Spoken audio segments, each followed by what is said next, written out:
70 ते 80च्या दशकातील त्या काळी हिरोईनने आपल्या नृत्याविष्काराने सकल रसिकजनांना अगदी घायाळ केलेले होते. अरुणा इराणी समोर उभी राहिलीच असेल. ही अभिनेत्री तेवढीच बोल्ड, तेवढीच ग्लॅमरस. आपल्या अदांनी तिने अनेक प्रेक्षकांवर खूप भुरळ पाडलेली होती. आणि असाच एक चॉकलेट हिरो त्या काळातला, जो आपले दोन्ही हात हलवत, डाव्या बाजूला झुकत, मान हलवत छान बोलायचा. बरोबर ओळखलत, देवानंद. चला, यांच्याच गाण्यांचा आता आपण आनंद घेऊयात.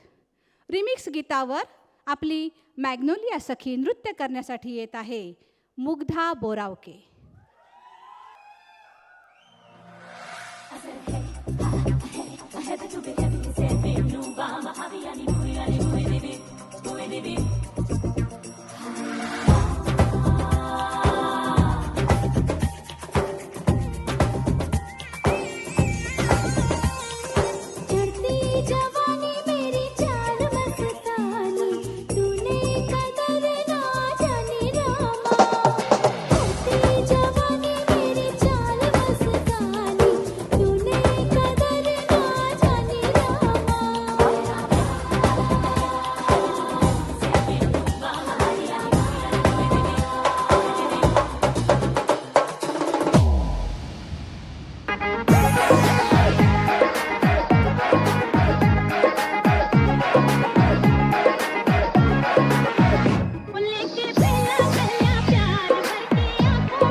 Look how you feel.